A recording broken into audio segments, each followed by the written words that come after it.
It's funny how a life can pivot on a single, stupid moment. Mine pivoted on a full house, aces over eights, losing to a four of a kind.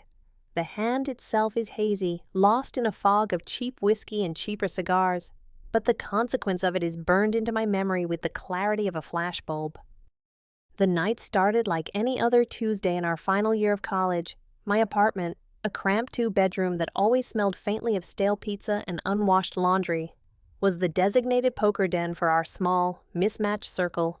There was me, Aaron Vale, a communications major who was coasting toward graduation on a wave of decent grades and minimal effort. There was Josh and Mike, two guys from the engineering department who treated poker with the solemn intensity of a final exam. And then there was Raven Morrigan, my roommate. Raven wasn't just a roommate, she was an event. She moved through our drab, beige college campus like a creature from another world. A world of black velvet, silver jewelry, and secrets whispered in forgotten languages. She was a fine arts major, specializing in photography, and her entire existence was a carefully curated art project. Her hair was a waterfall of jet black ink. Her lips were always painted a shade of deep violet or crimson, and her eyes, framed by a dramatic sweep of black liner, seemed to see right through the flimsy facade you presented to the world. She was the resident Gothic mystery, and for reasons I still didn't fully understand, she'd chosen to live with me, the most terminally average guy on campus. That night, the air in the living room was thick with smoke and the low murmur of our collective bullshit. Josh was complaining about a thermodynamics professor. Mike was trying to explain the superiority of his betting algorithm. And I was just trying to keep my buzz at a pleasant, floaty level. Raven, as usual, was a silent predator at the table. She didn't talk much during games, just watched, her dark eyes flitting from face to face, her long, silver-ringed fingers shuffling her cards with a practiced, almost hypnotic grace. The final hand came down to me and her. The pot was respectable for a bunch of broke college students, mostly pride and about $40 in cash. I was flying high, convinced my full house was a lock. I pushed my remaining chips into the center of the table with a cocky grin.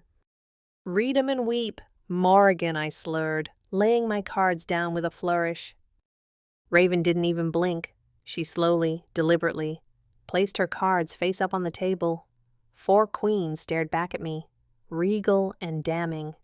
A collective groan went around the table from Josh and Mike. My stomach dropped. Raven leaned back in her chair, a slow, deliberate smile spreading across her dark purple lips. It was a genuinely terrifying sight.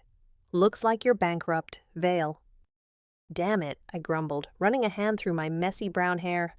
All right, you got me. I'm good for the $40 next week."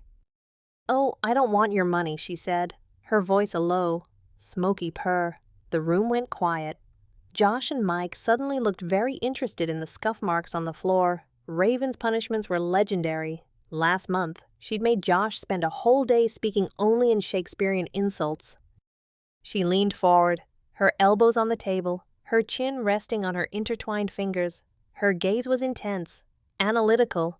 "I have something much more interesting in mind. I have a new photography project I'm working on, a study in transformation, in the fluidity of identity." I narrowed my eyes. What does that have to do with me? Her smile widened. "You, Aaron, are going to be my model." I let out a short, nervous laugh. "Me, Raven? I'm about as photogenic as a potato. You know that." "Not as you," she clarified, her eyes gleaming with a creative fire that was both captivating and deeply unsettling. "You're going to let me give you a makeover, a complete one, my style. Gothic, the whole 9 yards. Dress, makeup, everything." The air went out of my lungs. Josh snorted into his beer, trying and failing to suppress a laugh. "You want to put me in a dress?" I asked, my voice cracking slightly. The whiskey buzz was rapidly being replaced by a cold dread. "And a corset, and boots, and a wig," she added, ticking the items off on her fingers. "And I'm going to photograph the entire process. The result will be the centerpiece of my final project. I'll call it Velvet Rebirth." I stared at her, my mind reeling. It was absurd. It was humiliating. It was the most Raven thing I had ever heard. The guys were openly laughing now, and my face was burning. The machismo that lives in every 21-year-old college guy was screaming in protest. "No way," I said, shaking my head. "Absolutely not. I'll give you $100. 200, just not that." Raven simply raised a perfectly sculpted eyebrow. "A bet is a bet, Aaron. You lost. This is the price. Or are you going to back out?" She knew exactly which buttons to push, calling my honor into question in front of my friends. It was a masterstroke of psychological warfare. I glanced at Josh and Mike, who were watching me with wide, expectant eyes. Backing down now would mean endless ridicule. I let out a long, defeated sigh, the sound of my dignity deflating. "Fine," I muttered, the word tasting like ash. "Fine, you win." I tried to inject some levity, to save some face. Just don't make me wear an actual dress. Okay, like, a skirt or something is one thing, but a full-on ball gown. Raven's smile was triumphant. "Don't worry," she said, her voice dripping with amusement. "I'll be gentle." The next morning, I woke up with a pounding headache and the vague, horrifying memory of our agreement. I stumbled into the kitchen, hoping it had all been a whiskey-fueled nightmare. But there, sitting at our tiny kitchen table, sipping black coffee and looking impossibly chic in a black lace top, was Raven. A large black duffel bag sat on the floor beside her. She looked up as I entered, her dark eyes scanning my pathetic, hungover state. "Good morning, Sleeping Beauty," she said, her tone mockingly sweet. "I see you're ready for your close-up." I groaned and clutched my head. "Please tell me you were joking last night." She took a slow sip of her coffee before answering. "I never joke about my art, Aaron, and I've already prepared everything." She gestured to the duffel bag. "There's no backing out now. Today, you are going to be my muse." A strange mix of dread and a morbid curiosity churned in my stomach. I looked from her confident, determined face to the ominous black bag on the floor. Part of me wanted to run, to lock myself in my room and pretend this wasn't happening. But another, smaller part of me, a part I didn't recognize, was intrigued. I'd spent my whole life being predictable, ordinary Aaron Vale, for one day. Under the strange, artistic direction of Raven Morrigan, I was going to be someone else entirely. "It's just a joke." "Right," I said, more to myself than to her. "Just for some weird art project."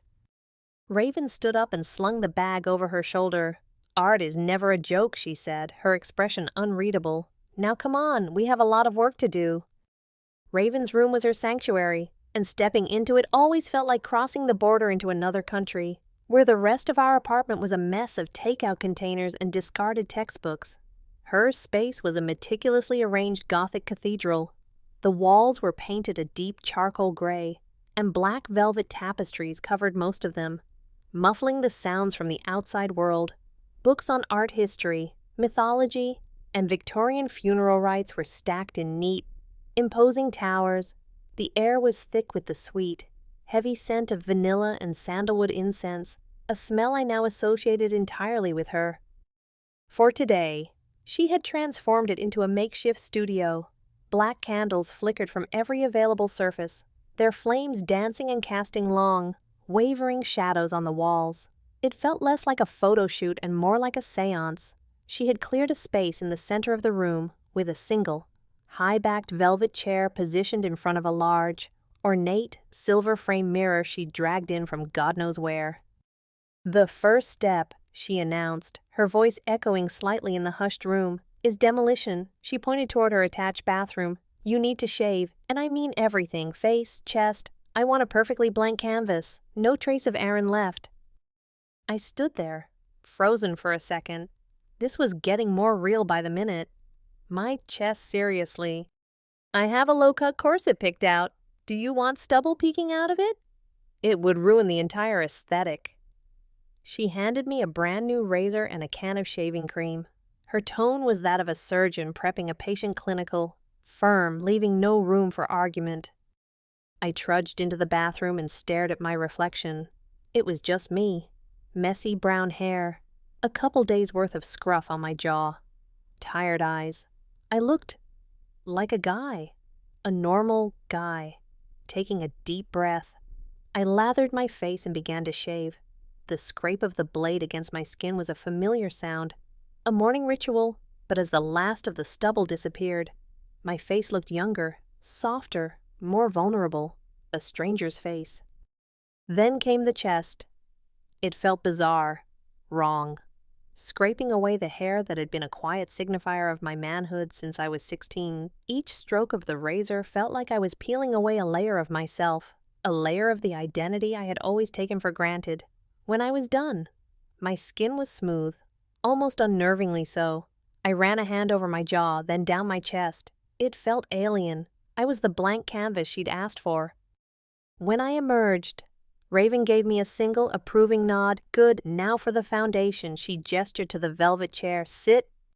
She pulled the contents from her duffel bag, and my stomach did a nervous flip. It was an arsenal of feminine transformation, a long, flowing black skirt made of some heavy, soft material, a pair of intimidating platform boots with at least a 6-inch heel, a breathtakingly intricate black lace corset, and finally, a wig. Resting on a styrofoam head, a cascade of black hair with subtle, shimmering streaks of dark purple. Clothes come last, she said, noticing my wide-eyed stare.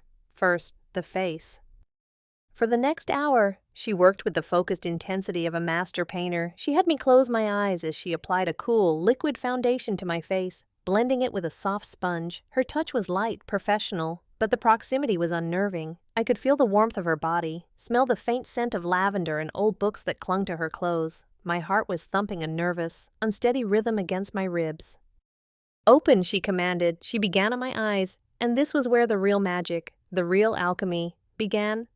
She used brushes that felt like whispers against my skin, dusting on shades of black and silver eyeshadow, creating a smoky, dramatic effect that made my eyes look bigger, deeper.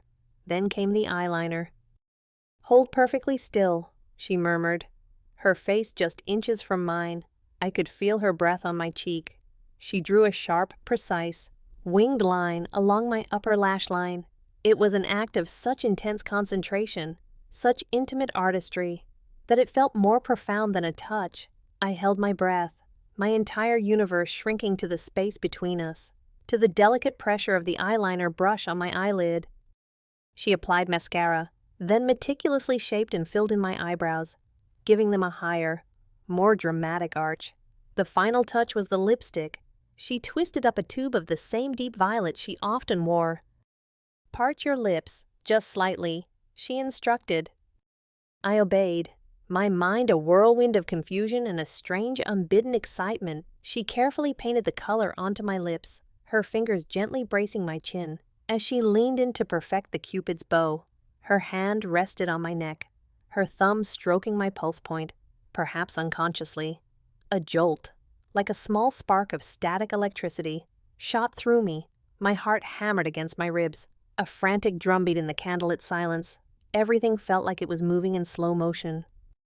There, she whispered, pulling back to admire her work. Now, let's get you dressed. The corset was the most alien garment I had ever encountered. It was a beautiful, terrifying piece of engineering, all black lace and rigid boning. Arms up, she said.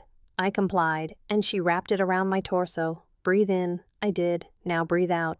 As I exhaled, she pulled the laces tight, really tight. The sensation was shocking. It wasn't just snug, it was a firm, unyielding embrace that reshaped my entire posture. It forced me to stand up straighter, pushed my shoulders back, and narrowed my waist to a degree I didn't think was possible. I couldn't slouch. I couldn't take a full, deep breath. It felt restrictive, but also weirdly secure, like armor.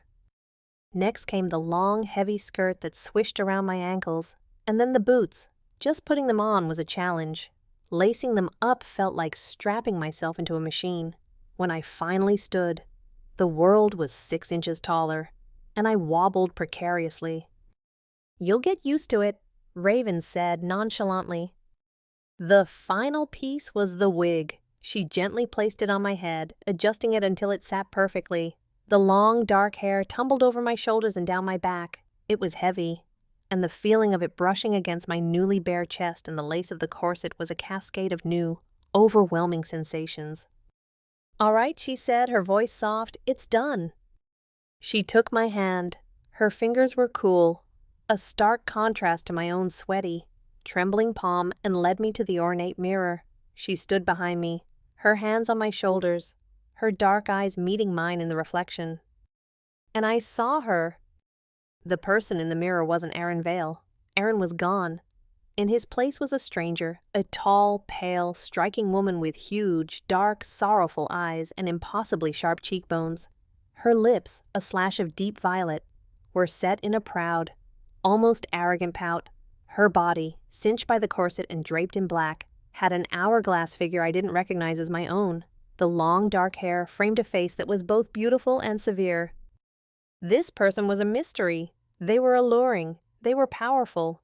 And as I stared, a terrifying, exhilarating thought bubbled up from some deep, hidden part of my mind. They felt right. My hand came up, my fingers trembling as they touched the cool surface of the mirror. Tracing the outline of this new face, my heart was beating a frantic, wild tattoo against the confines of the corset. "It's weird," I breathed, my voice coming out as a husky whisper. "I look like someone else." Raven's reflection smiled behind me. A knowing, enigmatic smile. "Maybe," she said, her voice a low murmur in my ear. "Or maybe you look like yourself for the first time." The initial shock gave way to a dizzying sense of dissociation. I couldn't stop staring at the stranger in the mirror, turning my head this way and that, watching how the candlelight caught the high points of my newly defined cheekbones, how the dark hair swirled around my shoulders. It was like looking at a painting of someone I might have known in a dream. Aaron was a ghost, a faint memory. This person, this creature of lace and shadow, was vividly, intensely real. Raven let me have my moment. Then she stepped back and picked up her camera. The professional lens looked like a natural extension of her arm. "Okay, my masterpiece," she said, her tone shifting from intimate collaborator to demanding director. "The light is perfect. Let's not waste it." She guided me to the velvet chair. Sitting down was a whole new challenge. The corset and the long skirt dictated my movements. I couldn't just flop down like I usually would. I had to lower myself gracefully, keeping my back ramrod straight. The heavy platform boots clunked awkwardly against the floor. I felt like a puppet whose strings were tangled. "All right, let's start simple," Raven said, circling me. "Camera raised, chin up, a little higher. Yes, like that. Now, drop your left shoulder. Relax it. You're holding all your tension there." I tried to follow her instructions, but my body felt like it belonged to someone else. My muscles were coiled tight with anxiety and self-consciousness. Every movement felt exaggerated and clumsy. "Your hands," she said, her voice sharp. "They're fists. Unclench them. Think delicate. Let them rest in your lap, one on top of the other." I did as she said, forcing my stiff fingers to relax. The long, dark wig tickled my forearms. "Relax your hips," she instructed, her voice softer now. "Don't lock them up like that. Feel the way the skirt drapes over your legs. Let it be a part of you." She came over and gently adjusted my posture, her hand briefly resting on the small of my back, right above where the corset ended. Another jolt, warmer this time, spread through me. It wasn't electric, more like a slow melting heat. My face flushed, and I was suddenly grateful for the thick layer of foundation hiding my blush. The camera started clicking, a series of soft mechanical sounds that punctuated the silence. For the first 10 minutes, I was painfully aware of every little thing: the tightness of the corset, the weight of the wig, the strange feeling of the skirt against my shins, and most of all, Raven's intense gaze, both in person and through the lens. I felt exposed, vulnerable, a complete fraud playing a role I hadn't auditioned for. "You're thinking too much. Aaron," she said, lowering her camera for a moment, "you're trying to act like a girl. Stop it. Just forget who you were when you walked in here. That person is gone. Right now. There is only the person in this chair. Who are they?" Her question hung in the air, a genuine philosophical inquiry. Who was this person? I looked at my reflection in the dark lens of her camera. I saw the dramatic eyes, the pale skin, the violet lips. This person wasn't smiling. They weren't trying to please anyone. They looked melancholic, maybe a little defiant. They had secrets. Something inside me shifted, a small quiet click, like a lock finding its key. I stopped trying to pose. I stopped thinking about what a girl would do. I just inhabited the image I saw.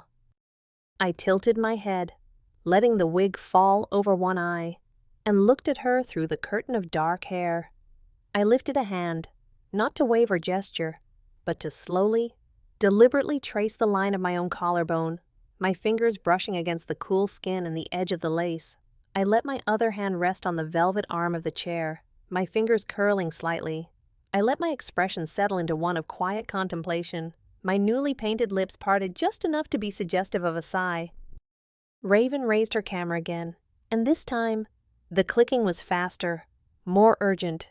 Yes, she whispered, more to herself than to me. That's it. Hold that. From that moment on, it wasn't an act. It was an inhabitation. I began to move with a newfound intuitive grace. I stood up, feeling the pull and sway of the heavy skirt, the precarious power of the tall boots. I walked across the room, my hips moving in a way they never had before, a natural response to the altered center of gravity and the constraints of the corset. I leaned against a bookshelf, letting my back arch, and gazed out the window at the gray afternoon sky. Every movement felt meaningful, infused with the personality of this Gothic stranger. I felt a surge of something I could only describe as freedom. All my life, I'd been constrained by the unwritten rules of being Aaron, how to walk, how to talk, how to sit, how to be. Masculinity, I realized, was its own kind of corset, just an invisible one. But this was different. These constraints were physical, visible, and in their own strange way. They were liberating, by forcing me into a new shape. They had freed me from my old one. And I felt beautiful. It was a completely alien feeling. I had been called handsome before, in a generic boy-next-door kind of way. But this was different. This was a potent, dark, aesthetic beauty. It was in the dramatic curve of my eyeliner, the sharp line of my jaw softened by makeup, the elegant posture forced upon me by the boning and lace. It was a beauty that felt earned, constructed, a piece of art in its own right. The photo shoot ended when the last of the afternoon light faded from the sky, and the room was lit only by the flickering candles. Raven finally lowered her camera, a look of exhausted triumph on her face. Her hair was slightly disheveled, her lipstick a little smudged. She looked at me, really looked at me, for a long time. "You know," she said, her voice soft and a little hoarse, "you're a natural at this. It's like you've been doing it your whole life." I let out a laugh, but it sounded strange, higher pitched, more musical than my usual gruff chuckle. I was still in character. The line had blurred completely. "Maybe in another life," I said, the words slipping out before I could stop them. But as I looked at my reflection one last time in the dark mirror, the stranger staring back with my eyes, I wondered if maybe, just maybe, that other life wasn't so far away after all. A seed of something new and terrifying and wonderful had been planted in the dark, and I had a feeling it had already started to grow. The next few days were a strange return to normalcy, or what passed for it. I took off the makeup, peeled off the corset, and became Aaron Vale again. But something was different. The costume was gone, but the feeling lingered. My own clothes felt baggy and shapeless. The stubble that grew back on my face felt like a rough, unwelcome mask.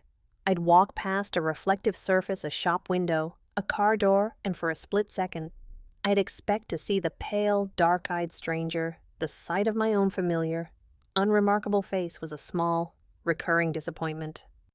Raven was locked in her room, a creative hermit in what she called her digital darkroom.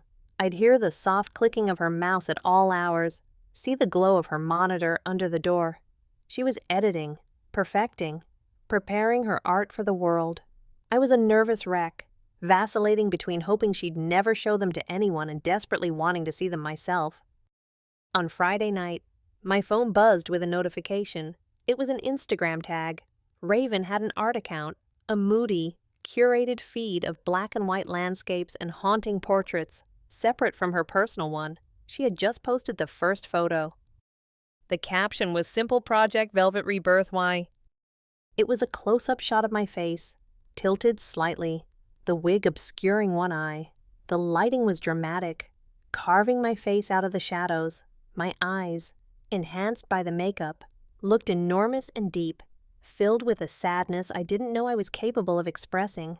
My violet lips were slightly parted. The person in the photo was breathtakingly beautiful, and for a full minute, my brain refused to connect that image with the guy staring at his cracked phone screen. My heart started to pound. This was it. It was out there. Then, Raven posted another, and another, a full-body shot, showcasing the dramatic silhouette of the corset and skirt as I stood by the window, one in my hand, fingers delicately resting on an old book, the silver rings Raven had lent me catching the light, one of me sitting in the velvet chair, looking directly at the camera with an expression of cold, regal disdain. With each new post, her follower count, already respectable in the niche online goth community, started to climb. And then the comments began to roll in. My thumb trembled as I scrolled through them. Who is this model? She's absolutely stunning. This aesthetic is everything. She looks like a vampire queen. The androgyny is incredible. Such a captivating look. OMG, she is gorgeous. Where can I find her? She, her, the girl. My stomach twisted into a knot, but it wasn't a knot of anger or embarrassment. As I would have expected, it was a strange, tight coil of something else, something I couldn't name. They were calling me she. They were seeing the image, the illusion, and believing it completely. And the bizarre, undeniable truth was that it didn't bother me, not in the slightest. In fact, a secret, shameful part of me felt a thrill. They saw her, the person I had felt in the mirror. She was real to them.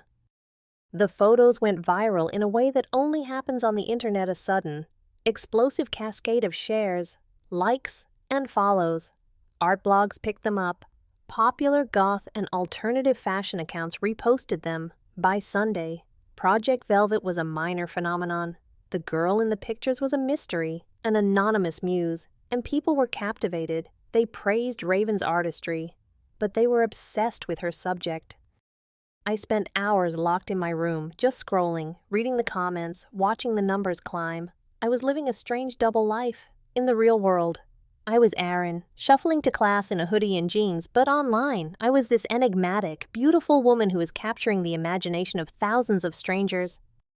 And the more I looked at the photos, the more I felt a sense of belonging with the person in them. Aaron felt like the costume now. He was the role I was playing for everyone else. The person in the photos, she felt closer to the truth. She felt peaceful.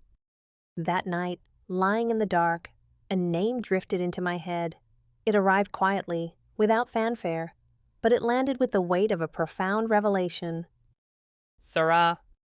It felt right. It sounded like silk and shadows. It fit the face in the photographs. It was her name. It was my name. The thought was so jarring, so powerful, that I sat bolt upright in bed. My heart was racing. This had started as a joke, a stupid bet. It had become an art project, but now it was something else entirely. It was a door that had been opened, and I didn't know if I could, or even wanted to, close it. I grabbed my phone, my fingers flying across the screen with a will of their own. I pulled up my message thread with Raven.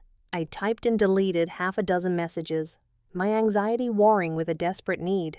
Finally, I just wrote the truth. Hey, the photos are amazing. People really seem to love her. I hit send before I could second guess it. A minute later, 3 dots appeared. She was typing. I know, the muse is more popular than the artist, as it should be. My hands were sweating. I took a deep breath and typed the words that would change everything. Again. If I wanted to, try it again, not for the project, just for me. Would you help me? The pause before her reply felt like an eternity. I imagined her on the other side of the wall, in her dark room, her face illuminated by her phone screen. What was she thinking? That I was a freak, that I had taken her art project and twisted it into something weird? Finally, my phone buzzed. Her reply wasn't a sentence. It was just a single emoji, a black heart. It was all the answer I needed. A wave of relief so intense it made me dizzy washed over me. I typed one more question. When? The reply was instantaneous. Tomorrow, my studio, and from now on, when we're working, you can call me Mistress Raven." A shiver went down my spine. It was a command, playful but with an edge of seriousness. It established a new dynamic. She wasn't just my roommate anymore. She was my mentor, my guide into this strange new world, and I, for the first time, was starting to feel like her willing student. The sessions became our ritual, a secret covenant held in the candlelit sanctuary of Raven's room. It was no longer about a one-time photo shoot. It was about a gradual, deliberate process of creation, or perhaps of excavation. We weren't creating Sarah from scratch. We were chipping away the stone of Aaron to reveal the statue that had been inside all along. Mistress Raven, as I now called her during our sessions, was a demanding teacher. She believed that the transformation had to be total, an immersion of all the senses. It wasn't enough to just look like Sarah. I had to learn to be Sarah. Our first lesson was in walking. She made me wear the towering platform boots and walk back and forth across her room for what felt like hours. "Stop stomping," she'd command, circling me like a hawk.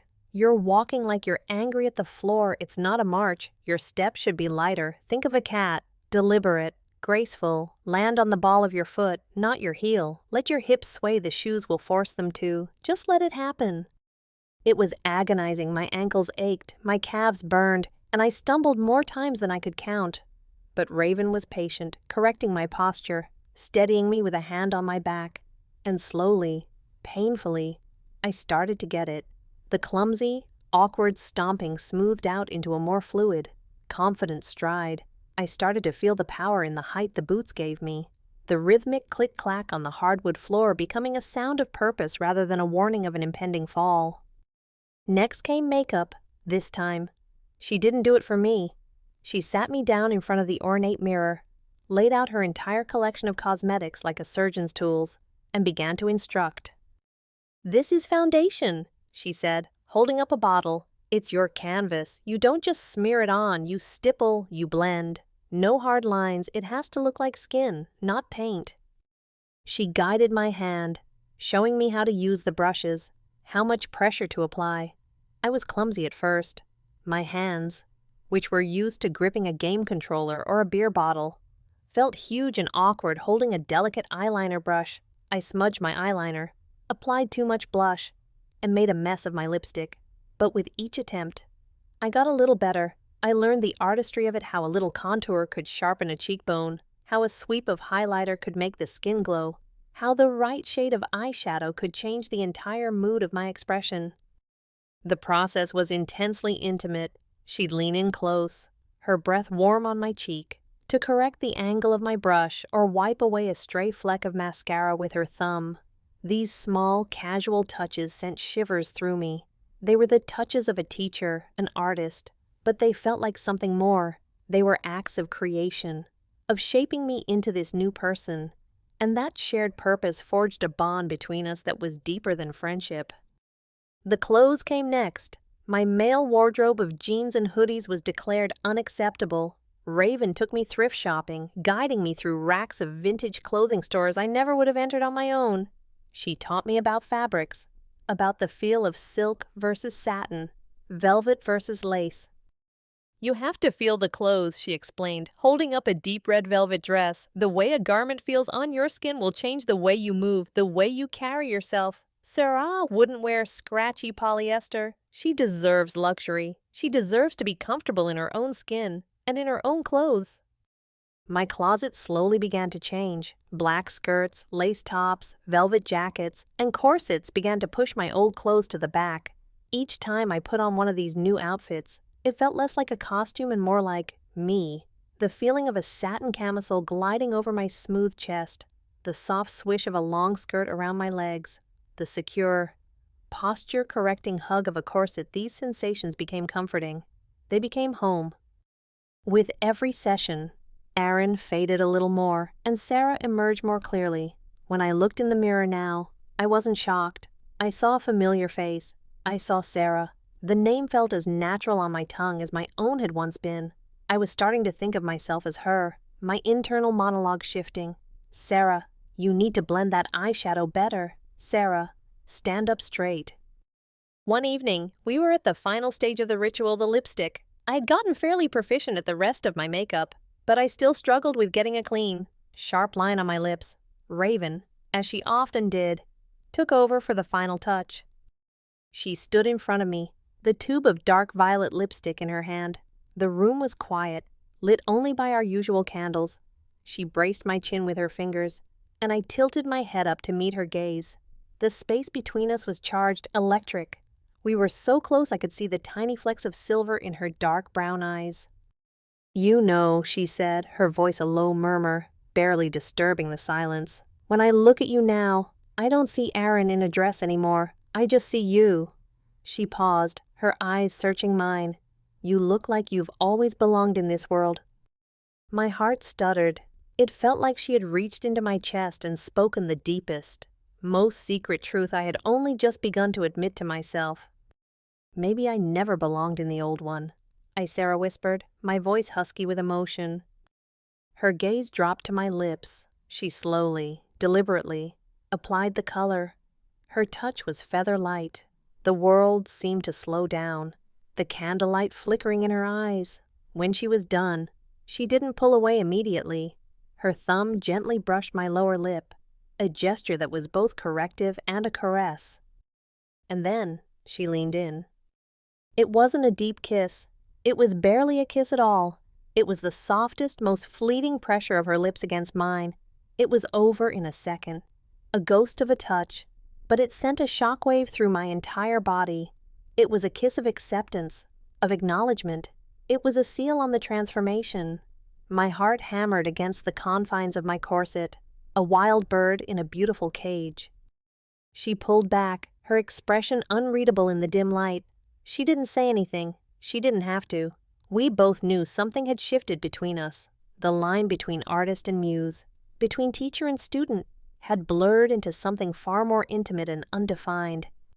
That night, as I lay in bed, the phantom feeling of her lips still on mine, I knew there was no going back. Aaron was a photograph in a dusty album, a name in an old yearbook. Sarah was the one who was alive, breathing, her heart beating a frantic, hopeful rhythm in the velvet dark. Living a double life is exhausting. The constant switching between Aaron and Sarah became a psychic whiplash.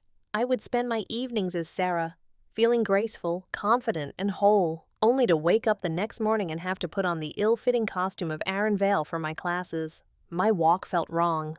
My voice sounded grating and unfamiliar. My baggy clothes felt like a prison. The person my friends and professors saw was a shadow, a ghost I was reluctantly puppeteering.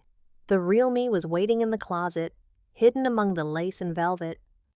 The strain started to show. My old friends, Josh and Mike, noticed the change. I was quieter, more distant. I skipped poker nights, making vague excuses the few times I did hang out with them. I felt like a spy in a foreign country, trying to remember the local customs. One afternoon, Josh cornered me in the campus coffee shop. "Dude, what's going on with you?" he asked, his brow furrowed with genuine concern.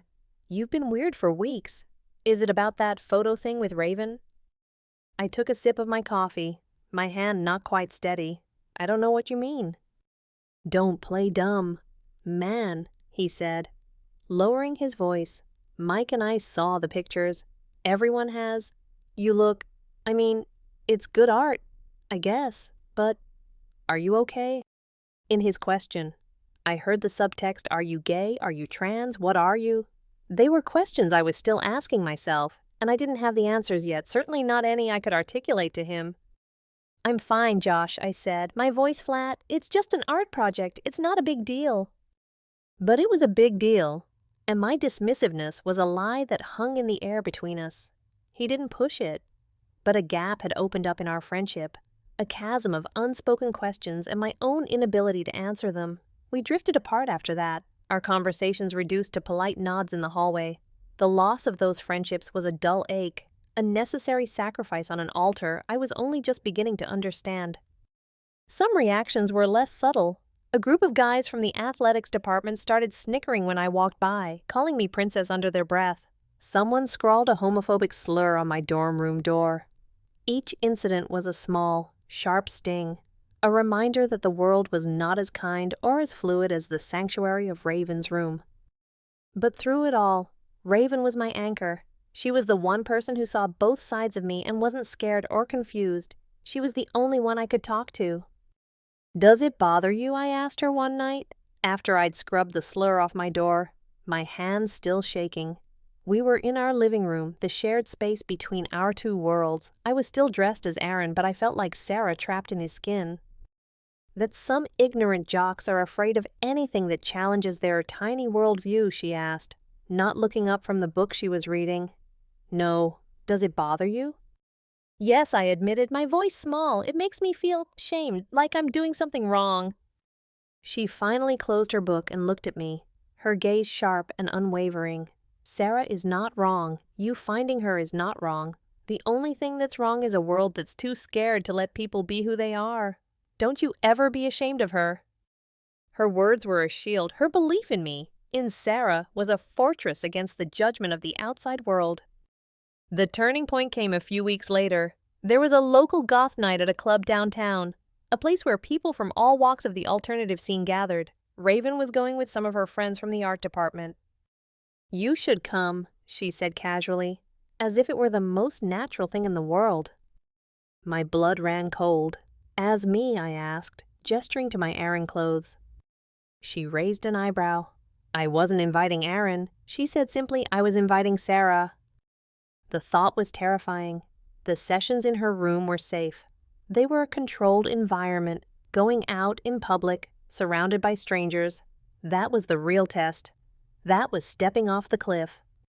I spent the next 2 days in a state of high anxiety, but the fear was mixed with a powerful, magnetic pull. The idea of letting Sarah exist outside the apartment, of letting her breathe the night air and hear music and just be in the world, was intoxicating. The night of the party, I took 3 hours to get ready. The ritual of transformation was no longer just about aesthetics. It was a meditation, a prayer. Each layer of clothing, each brushstroke of makeup, was me calling Sarah into being. When I was finally ready, dressed in a black velvet dress that swirled around my knees and my favorite platform boots, I looked in the mirror and felt a calm resolve settle over me. This was who I was. It was time the world met her. Raven's friends were waiting for us downstairs. They were a kaleidoscope of piercings, tattoos, and black clothing. Raven introduced me simply. "This is Sarah." There were no weird looks, no invasive questions. They just smiled. "Nice to meet you." A girl with split-dyed black and green hair said, "Love your eyeliner." In that small moment of casual acceptance, a huge weight lifted from my shoulders. Here, at least, I wasn't a freak. I was just Sarah. Walking into the club was a sensory overload. The music was a thunderous industrial beat that vibrated through the floor and into my bones. The air was thick with the smell of fog machines and clove cigarettes. The darkness was punctuated by strobing red and blue lights. And everywhere I looked, there were people like us. People dressed in their own unique armor, expressing their own unique selves.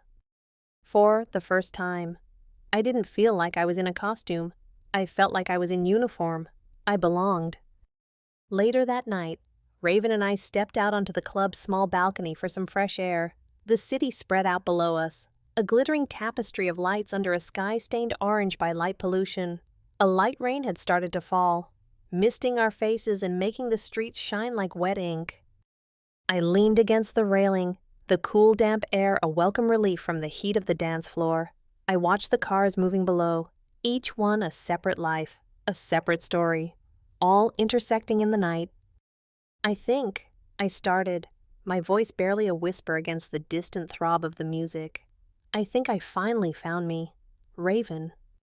She came to stand beside me, not touching, but close enough that I could feel her warmth. She looked out at the city, her profile etched against the rainy glow. "No, Sarah," she replied, her voice soft but certain. "You didn't find you?" She turned her head, her dark eyes meeting mine. "You were just born." And in that moment, under the vast rainy sky, I knew she was right. Aaron hadn't transformed into Sarah. Aaron had been the cocoon. And tonight, for the very first time, Sarah had broken free and spread her velvet wings. A year can feel like a lifetime. The person who had lost that poker game that awkward, uncertain, painfully average young man named Aaron felt like a character from a book I'd read long ago. He was a black and white photograph of a stranger. I live my life in color now. I was Sarah. I had legally changed my name a few months after that night at the club. My parents had struggled with it. A painful series of confused phone calls and tearful visits. But they were trying. They didn't understand, not really. But they loved me. And they were slowly learning to call me by my true name. I had switched my major to art history, finding a passion I never knew I had. My world had reoriented itself, snapping into a focus that was sharper and more vibrant than anything I had ever known. And now, a year after it all began, it was time to celebrate the journey. The gallery was a cool, minimalist space downtown, all white walls and polished concrete floors. But tonight, it belonged to Raven. It was the opening night of her solo exhibition, the culmination of her final year's work. The exhibition was called Velvet Rebirth. The walls were filled with her photographs, a stunning visual narrative of my transformation. It began with a stark, uncomfortable portrait of Aaron, taken the day before the bet, a photo I didn't even remember her taking. In it, I looked lost, my smile forced, my eyes vacant. Then, the series began in earnest, the methodical shaving, the first tentative application of foundation, the shock and wonder in my eyes as I first saw my reflection. The collection chronicled the entire year. There were photos from our many lessons, a blurry action shot of me stumbling in heels, a quiet, intimate one of her guiding my hand as I learned to apply eyeliner. There were candid shots she had taken when I wasn't aware, capturing moments of quiet contemplation, of laughter, of me simply existing as Sarah. The centerpiece of the exhibit was a massive, life-size print of the very first successful portrait she had taken, the one that had gone viral. In the sterile, bright light of the gallery, the subject, that beautiful, melancholy girl, looked even more powerful, more iconic. The gallery was packed, people from the university, local artists, critics, and a surprising number of people from the online goth community who had followed Project Velvet from the beginning. All moved slowly through the space. Their faces rapt, they spoke in hushed, reverent tones. I saw people staring at the photos, their eyes filled with emotion. A young person with brightly colored hair stood before one of the later portraits of me, tears streaming silently down their face. They saw themselves in my story. I stood in the center of the room, a glass of champagne in my hand, feeling a surreal sense of peace. I was wearing a floor-length gown of black lace, with a simple silver choker around my neck. I was no longer hiding behind a persona. I was simply Sarah, and I was home. Raven, looking like a dark queen in a stunning structured black dress, was a whirlwind of motion, talking to guests, accepting congratulations. Her face flushed with a success she so richly deserved. Eventually, she made her way through the crowd to my side. "Well," she said, a proud, happy smile on her lips, "what do you think?" I looked around the room, at the faces of the strangers who had come to witness my birth, at the images on the wall that told my story more eloquently than I ever could. "It's the most beautiful story I've ever seen," I said, my voice thick with emotion. We stood in silence for a moment, just watching the crowd, two architects observing their creation. "Do you ever regret it?" Raven asked, her voice soft, pulling my attention back to her, "losing that poker game?" I thought back to that night, to the smoky room, the cheap whiskey, the feeling of my stomach dropping when she laid down her 4 queens. I thought of the fear, the humiliation, the reluctant agreement to what I thought was just a ridiculous, embarrassing joke, all the fear and uncertainty that had led me to this exact moment. I turned to her, a genuine, unforced smile spreading across my lips. I reached out and took her hand, our fingers intertwining naturally, a gesture of partnership that felt as comfortable and right as breathing. "No," I said, my voice clear and steady. "I don't regret losing." I gave her hand a gentle squeeze, my eyes meeting hers, a universe of gratitude passing between us. "I just think, maybe that was the first time in my entire life that I actually won." The gallery lights eventually dimmed. The last of the guests drifted out into the cool night, and the adrenaline of the evening began to recede, leaving a quiet, humming exhaustion in its place. We helped the gallery owner pack away the champagne glasses and stack the unsold catalogs. The whole process was muted and surreal. Like moving through a dream, my larger-than-life portraits watched us from the walls, silent witnesses to the mundane cleanup. The car ride back to the apartment was silent, but it was a comfortable, charged silence. Raven drove, her focus on the slick, rain-washed streets, the city lights blurring into long streaks of neon. I leaned my head against the cool passenger side window, watching our reflection flicker across the dark glass. In it, I saw the two of us, side by side, not artist and muse, not teacher and student, just Sarah and Raven. Back at the apartment, the familiar scent of our shared space, her vanilla incense, my clove tea, the underlying scent of old books wrapped around me like a comforting blanket. I kicked off my heels with a sigh of relief, the ache in my arches a dull throb. Raven disappeared into her room, and I went into mine. I peeled off the lace gown, the fabric whispering against my skin one last time, and hung it carefully in the closet. Wiping away the makeup was always a bittersweet process. The smoky eye, the sharp contour, the dark lipstick, they dissolved under the makeup remover, revealing the simpler face beneath. But tonight, for the first time, the face I saw after the makeup was gone was not a shadow of Aaron. It was just a plainer version of Sarah. The architecture was the same, the identity was solid, the makeup was an enhancement, not a creation. I pulled on a soft, oversized black t-shirt and a pair of leggings. The simple comfort, a welcome relief. When I padded out into the living room, Raven was already there, curled up on our worn-out sofa. She had changed into a similar outfit, a faded band t-shirt and pajama pants. She had a bottle of red wine and 2 glasses on the coffee table. She poured a glass and handed it to me as I sat down on the other end of the couch. "To a successful velvet rebirth," she said, her voice soft. "To us," I replied, clinking my glass against hers. We drank in silence for a moment, the events of the evening settling around us, the praise, the emotional reactions from strangers, the feeling of standing in the center of that room, fully seen and accepted. "So," I said, my voice barely a whisper, needing to break the tension that was slowly building between us, back to reality. Raven turned to look at me, her dark eyes searching in the dim light of the single lamp we'd left on. "Is that what this is?" "I don't know," I answered honestly. "Everything feels different now. The project is over. The exhibition is done. What happens now?" It was the question that had been hovering in the air between us for weeks, unspoken. Our relationship had been defined by the transformation. She was the artist, I was the clay. She was the guide, I was the traveler. But the clay was now fired. The traveler had reached her destination. What was left?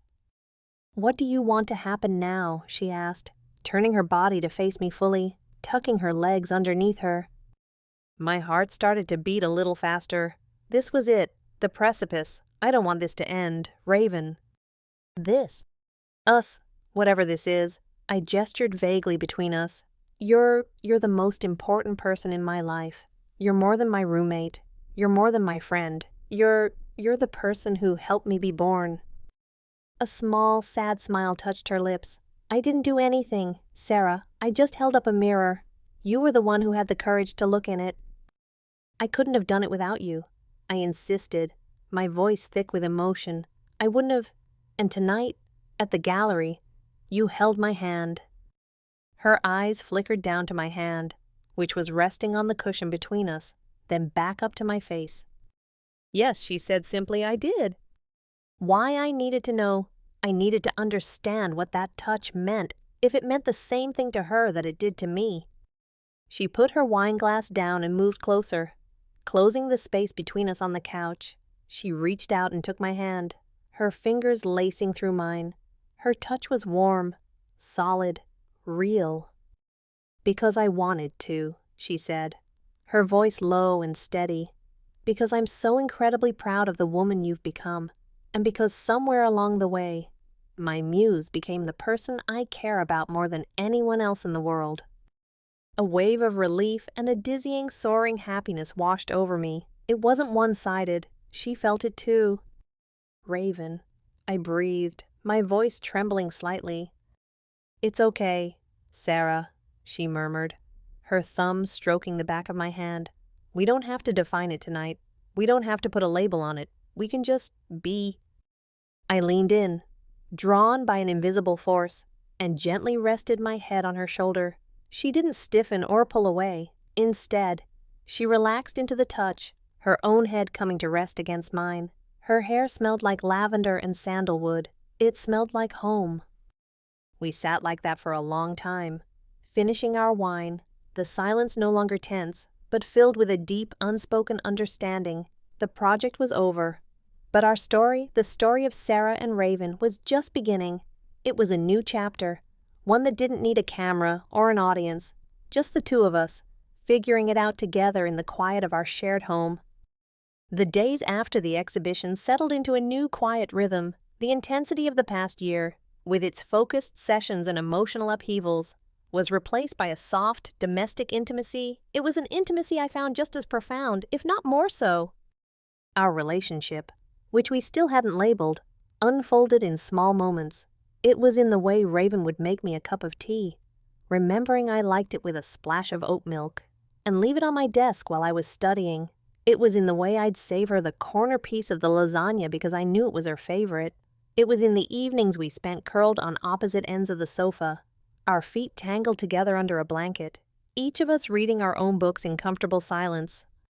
The physical boundaries between us had softened, a casual touch on the small of my back as we passed in the narrow hallway, her head resting on my shoulder as we watched a movie, her soft breathing a calming presence. One cold morning, I woke up to find she had draped an extra blanket over me in the night. These weren't the charged, transformative touches of our sessions. They were gestures of care, of a deep and abiding affection that had taken root and was now quietly blooming. One Saturday morning, I was in the kitchen making pancakes, a celebratory ritual I'd started since the gallery opening. I was humming along to the radio, dressed in a simple, comfortable nightgown, my hair tied up in a messy bun. I felt normal, completely and utterly normal. Raven padded into the kitchen, rubbing the sleep from her eyes. She was wearing an old, oversized t-shirt that hung off one shoulder, and her long black hair was a tangled mess. She looked beautiful. She came up behind me and wrapped her arms around my waist, resting her chin on my shoulder to peer at the sizzling pancakes in the pan. "Smells good," she mumbled, her voice thick with sleep. Her embrace was so natural, so easy, that it took my breath away. I leaned back against her, my body relaxing into her warmth. My heart did a familiar little flutter, but it wasn't the frantic, anxious beat of before. It was a soft, happy rhythm. "Coffee's almost ready," I said, my voice a little husky. "You're a lifesaver," she murmured into my shoulder. She stayed there for a long moment, just holding me. As the pancakes cooked, it was a simple, mundane moment, but it was perfect. It felt more real, more solid than any of the dramatic, candlelit photos on the gallery wall. This wasn't a performance. This was our life. Later that day, as we were sitting on the living room floor sorting through a mountain of mail that had accumulated over the past week, she said something that caught me off guard. "My parents want me to come home for Christmas," she said, slitting open an envelope. "They want to meet the famous muse they've been hearing so much about." I froze, a stack of junk mail in my hand. "Your parents, you want me to meet your parents?" "If you want to," she said, her tone casual. But I could see the slight tension in her shoulders. No pressure.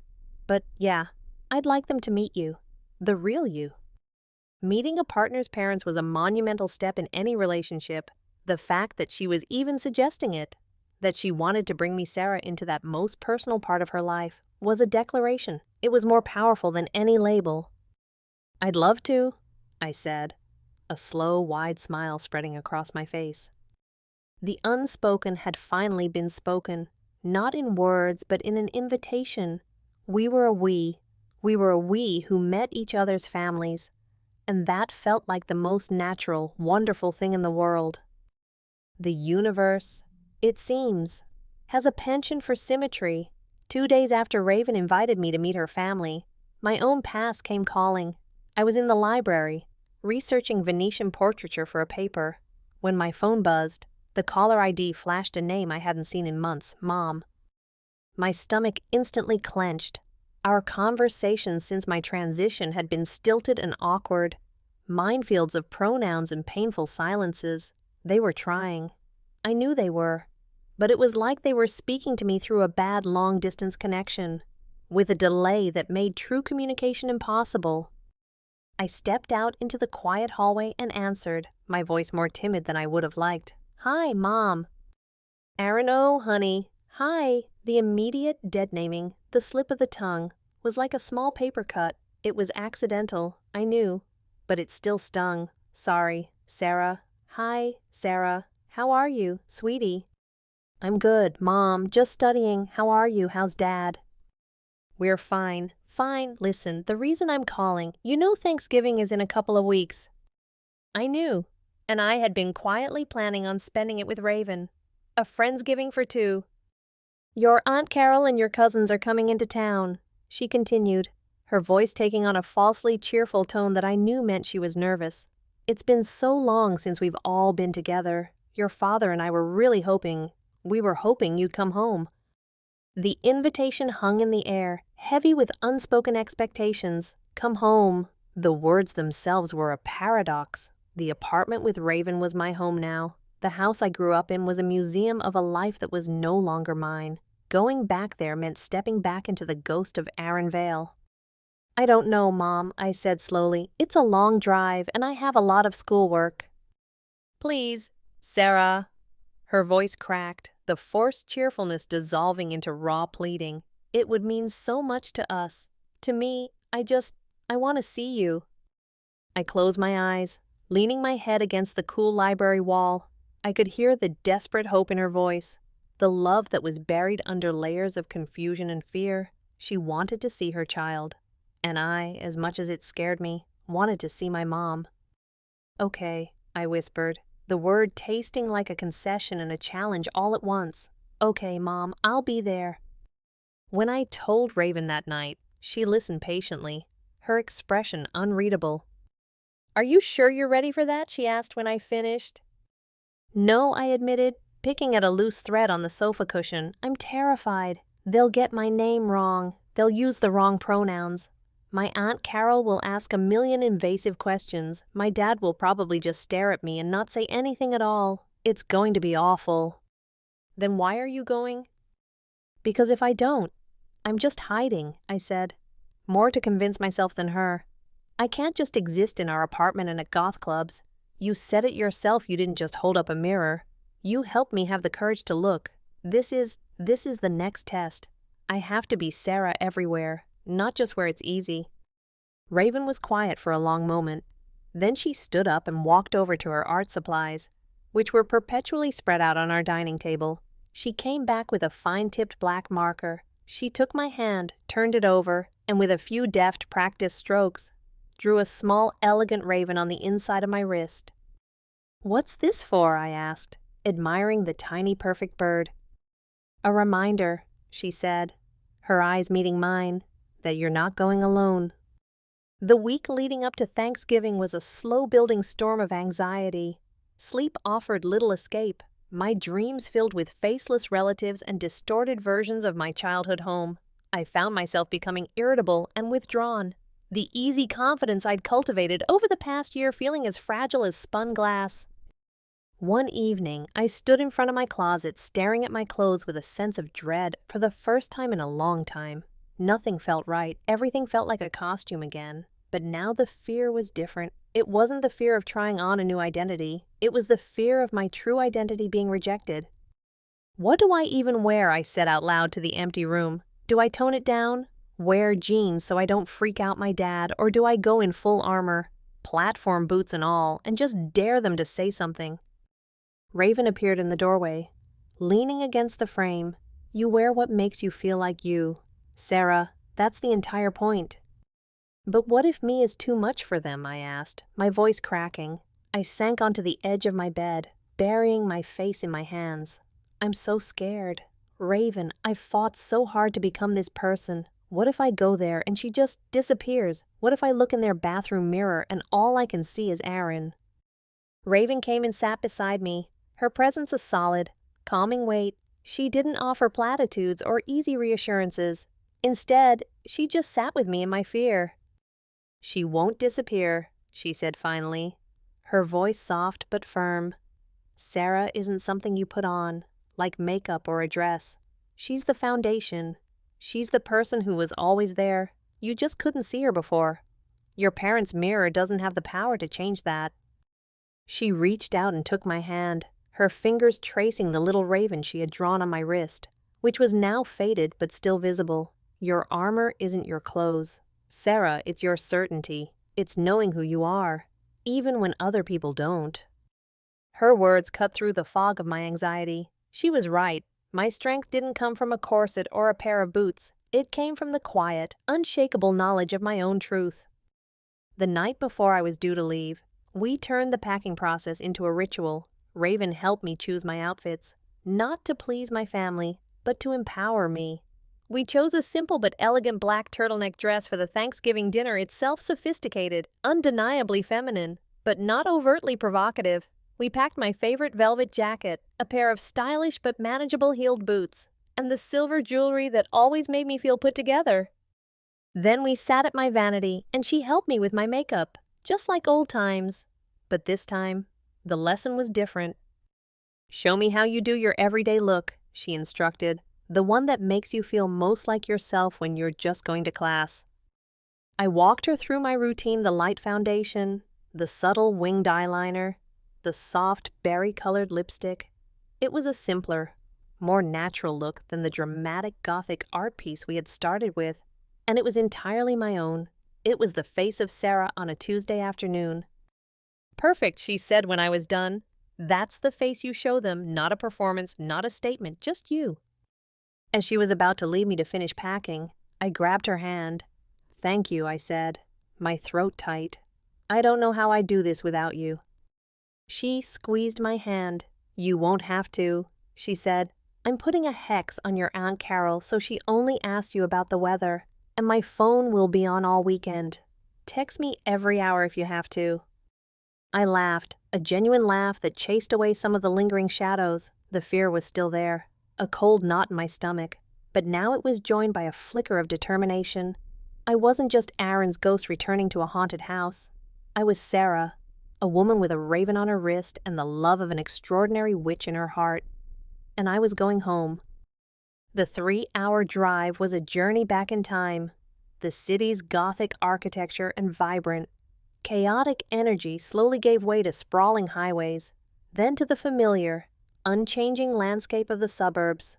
The trees were bare, the lawns were brown, and every house looked like a slight variation of the one next to it. It was the world I had been so desperate to escape, and every mile closer made the knot in my stomach tighter. Pulling into the driveway of the house I grew up in was the most surreal moment of all. It was exactly the same: the basketball hoop with the frayed net, the slightly crooked mailbox, the faded welcome mat. But I was fundamentally different. I felt like a time traveler visiting my own past. I took a deep breath, checked my reflection in the rearview mirror. "Sarah, you're still here," I told myself, and got out of the car. The front door opened before I even reached the porch. My mother stood there, a nervous, watery smile on her face. She had aged more than I'd realized. She looked at me, her eyes doing a quick, desperate scan from my heeled boots to my carefully applied makeup to my hair. She was trying to reconcile the daughter standing before her with the son she remembered. "You're here," she said, her voice breathy. She opened her arms, and I stepped into a hug that felt both familiar and strangely foreign. She felt smaller than I remembered. My dad appeared behind her. He was a quiet man, and he looked even more lost for words now. He just stared at me, his expression a complicated mix of confusion and something I hoped was love. "Hey, buddy," he said, the old nickname slipping out before he could stop it. He flinched, realizing his mistake. "Sarah, welcome home." The first evening was a masterclass in awkwardness. We sat in the living room, the television chattering to fill the silences. My mom asked a dozen frantic questions about my classes, my apartment, the drive, anything to avoid the topic that was sitting in the middle of the room like a giant, invisible elephant. My dad mostly just watched me, as if I were a difficult puzzle he was trying to solve. My old bedroom had been preserved exactly as I had left it, a shrine to a boy who no longer existed. Posters of bands I hadn't listened to in years were still on the wall. My high school Letterman jacket was draped over a chair. Sleeping in that bed felt profoundly wrong, like I was a ghost haunting my own life. I texted Raven before I fell into a restless sleep. "It's so weird here. I feel like I'm in a museum." Her reply came back instantly. "Museums are for looking at the past. You are the future. Now get some sleep."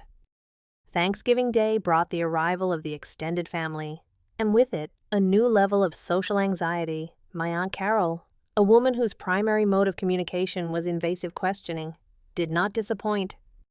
"Sarah, is it so interesting?" she boomed, looking me up and down. "So, do you have the surgery?" The entire room went silent. My mother looked horrified. My father suddenly became intensely interested in the football game on TV. I felt the heat rise in my cheeks, my carefully constructed composure threatening to crumble. This was the moment I had dreaded. I could feel the old, non-confrontational Aaron wanting to shrink, to mumble something evasive and change the subject. But Aaron wasn't here anymore. I took a slow, steadying breath. I looked my aunt directly in the eye and gave her a calm, cool smile. "That's a very personal question." "Aunt Carol," I said, my voice even, "how's your sciatica been?" The abrupt change of subject, delivered with unshakable politeness, threw her completely off balance. She stammered for a second before launching into a detailed description of her latest physical therapy session. The crisis was averted. It wasn't a huge victory, but it was mine. I had held my ground. I had protected myself. Dinner was a series of similar tests. A cousin called me he and quickly corrected himself. My dad used my old name once when asking me to pass the potatoes. Each time, it was a small sting, but I didn't let it break me. I remembered Raven's words, "My armor was my certainty." I knew who I was, even if they were all still struggling to catch up. I was surviving, but I knew, for this trip to be worth it, surviving wasn't enough. I needed to do more than just fend off the awkwardness. I needed to build a bridge. The moment came late that night.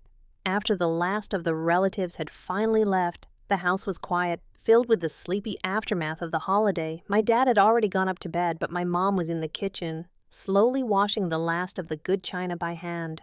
I found her staring out the window above the sink, into the dark backyard. "Mom," I said softly. She turned, a sad, tired smile on her face. "Hi, sweetie, I'm almost done here. Can we talk for a minute?" She nodded, drying her hands on a dish towel and leading me to the living room. We sat on the couch where I had spent so many hours of my childhood watching cartoons. The air was thick with unspoken words. "I know this is hard for you and Dad," I began, my voice quiet but steady. "I know you're trying, and I love you for that." Tears immediately welled in her eyes. It's a lot to get used to," she whispered. "I feel like I lost my son." The words were a blow, but I had prepared myself for them. "You didn't lose him, Mom," I said gently. "That person you remember, he was never really happy. He was playing a part because he didn't know how to be anyone else. He was a rough draft. I'm the finished story." I took a breath, searching for the right words. When you use my old name, or when Dad calls me Buddy, it hurts. It feels like you're saying you can't see me, the real me. It feels like you're mourning someone, when I'm right here, happier and more myself than I have ever been in my entire life. She was openly crying now, silent tears tracking down her cheeks. "I don't mean to hurt you," she sobbed. I miss my little boy." I reached out and took her hand. It felt frail in mine. "I'm still your child, Mom. That will never, ever change. I'm just your daughter now. Can you try to see her?" We sat there for a long time, my mother's tears slowly subsiding. She held my hand tightly, her thumb stroking my knuckles. It was a painful conversation, but it was an honest one, for the first time. We weren't talking around the issue. We were talking through it. "Your father, he loves you so much," she said finally. "He just doesn't know how to show it right now. He's scared. He's scared of what people will say. He's scared for you." "I'm not scared anymore, Mom," I said. And the truth of that statement resonated deep in my bones. I can't be. This is who I am. The next morning, as I was packing my car to leave, my dad came out onto the porch. He stood there awkwardly for a moment, shifting his weight from foot to foot. "Drive safe," he said gruffly. "I will, Dad." He cleared his throat. "Your mother and we're gonna work on it. The names and all that." He looked at me, his eyes full of a clumsy, heartfelt sincerity. "We're proud of you, Sarah." He said my name. He said it correctly, without flinching, without correcting himself. And in that single word, a lifetime of unspoken love and a promise for a better future was communicated. My eyes burned with tears, but these were not tears of sadness or fear. They were tears of relief. The drive back to the city felt completely different. I wasn't fleeing the past, I was driving toward my future. The suburban landscape didn't seem oppressive, just different, a part of my story, but not the whole thing. When I finally got back to the apartment, it was late. The lights were off. Except for the single lamp in the living room, Raven was asleep on the couch, a book open on her chest. She must have been waiting up for me. I quietly put my bags down and knelt by the sofa. I didn't want to wake her. I just wanted to look at her, my anchor, my catalyst, my home. Her face was so peaceful in sleep. I gently brushed a stray strand of black hair from her cheek. Her eyes fluttered open. A slow, sleepy smile spread across her lips when she saw me. "Hey," she murmured, her voice thick with sleep. "You're back." "I'm back," I whispered. She reached up and cupped my cheek, her thumb stroking my skin. How was it? I leaned into her touch, a profound sense of peace settling over me. The war was not over, but a major battle had been won. I had faced the ghosts of my past, not with anger or defiance, but with love and an unshakable sense of self. I had not broken, I had not faded, I had bent, but I had emerged stronger. "It was hard," I said, my voice full of emotion, "but it was good." I looked into her dark, beautiful eyes, the first person who had ever truly seen me. "It's good to be home,"